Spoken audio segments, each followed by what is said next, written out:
Selesai. Salam kata ibu guru.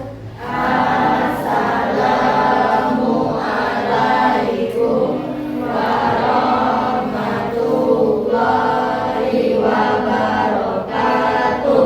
Waalaikumsalam warahmatullahi wabarakatuh. Ibu absen dulu ya. Fahra, Faras, Marilah kita yang menjaga negara Pancasila. Pancasila, akulah pendukungmu. materi pertemuan hari ini ya, itu adalah lanjutan dari materi minggu lalu ya. Nah, pertemuan minggu lalu siapa yang masih ingat materi kita apa? Unsur merupakan satuan yang tidak dapat dibagi lagi menjadi bagian dalam istilahnya. Ya, berarti tentang unsur senyawa dan campuran. Jadi kata si Revan ya, unsur, ulangi Revan. Unsur merupakan satuan yang tidak dapat dibagi lagi menjadi bagian dalam istilahnya. Iya, itu yang dikatakan sebagai unsur. Di sini ada 4 buah gambar. Yang A gambar apa? Emas. Yang B? Air putih. Iya, air putih. Yang C? Air sirup. Air sirup. Yang D? Air dengan minyak. Iya, campuran air dengan minyak. Nah, kira-kira yang manakah yang disebut sebagai unsur? Ya, Danu, silakan. Yang apa? Yang emas, berarti gambar yang A. Lalu yang mana yang merupakan senyawa? Yang B, bagus. Danu, yang B itu air putih. Selanjutnya, Air sirup yang sebagai campuran homogen, air sirup sebagai campuran homogen. dan yang D itu sebagai campuran heterogen. Iya, yang D adalah campuran heterogen. Sekarang perhatikan dulu. Ya, satu lagi ada selanjutnya mengenai penilaian, ya. Penilaian sama seperti penilaian sebelumnya, yaitu penilaian yang pertama adalah penilaian sikap sosial, lalu yang kedua pengetahuan, dan yang ketiga adalah penampilan itu berpendidikan. Nah, sekarang perhatikan terlebih dahulu. Ibu akan menayangkan sebuah video.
Sifat larutannya basah.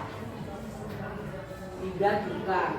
Kertas lakmus merah menjadi merah. Kertas lakmus merah menjadi merah. Sifat larutannya adalah asam. 4 air mineral. Kertas lakmus merah menjadi merah. Kertas lakmus biru menjadi biru. Sifat larutannya adalah netral. 5 larutan garam dapur. Kertas lakmus merah tetap menjadi merah. Kertas lakmus biru tetap menjadi biru. Sifat larutannya adalah netral. 6 obat mak atau antacid. Kertas lakmus merah menjadi biru. Kertas lakmus biru menjadi biru. Sifat larutannya adalah basah.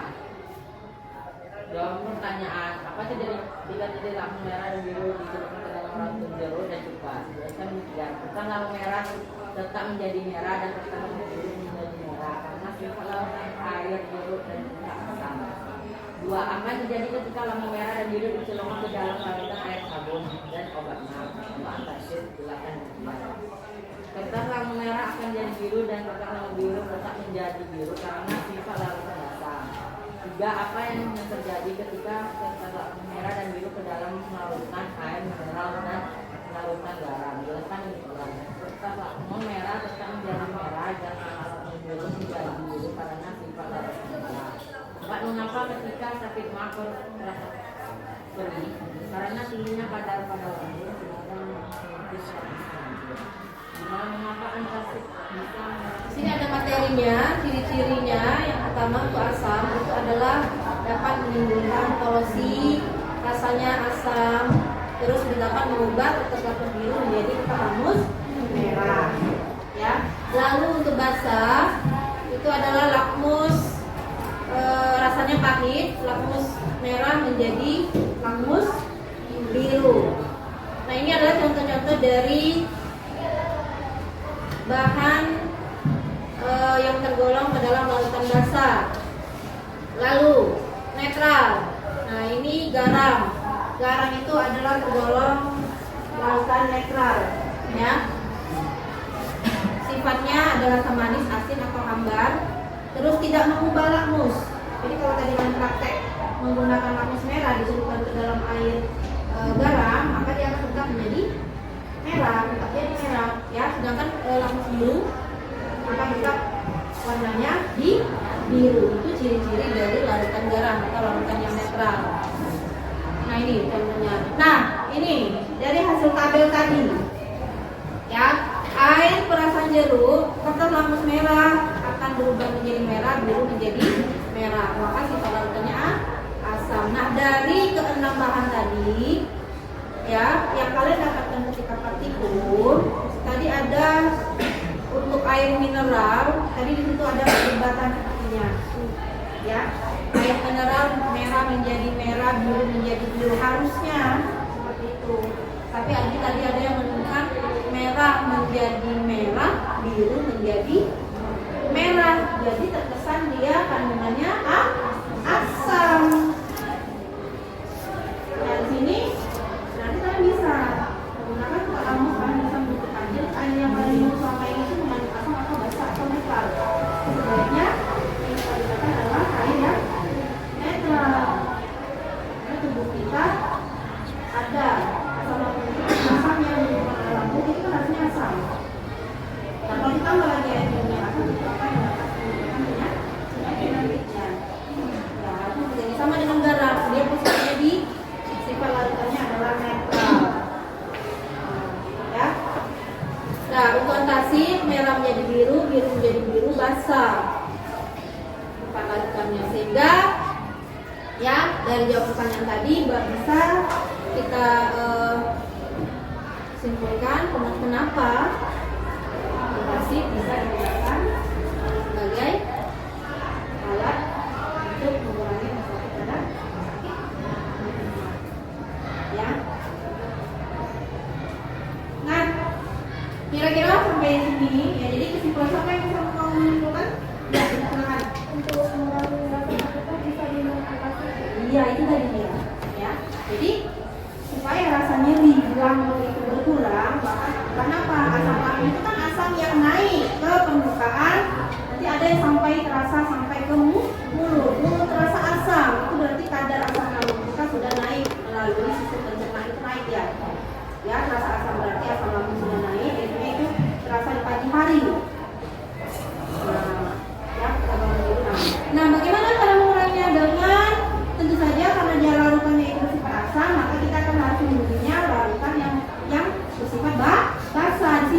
yaitu antacid, obat mah. Jadi obat mah itu mengandung sebagai larutan basa.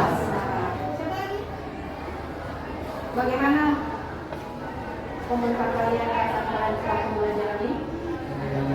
Menyenangkan apa tidak? Kenapa? Kita tahu jadinya kan? Kalau kata sama anak bahasa yang namanya sambil bermain muji-muji alat, kita mendapatkan ilmu. Baik, untuk pertemuan selanjutnya itu kita akan membahas tentang penulisan campuran. Jadi kalau baca-baca di rumah materinya, ya, lalu bisa juga nanti kalian di rumah mencari lagi, bisa melalui media internet, ya, kira-kira selain 3 bahan atau 6 bahan tadi, 3 bahan yang basah, 2 bahan yang asam, 2 bahan yang basah dan garam, cari lagi apa-apa saja lagi bahan-bahan yang mengandung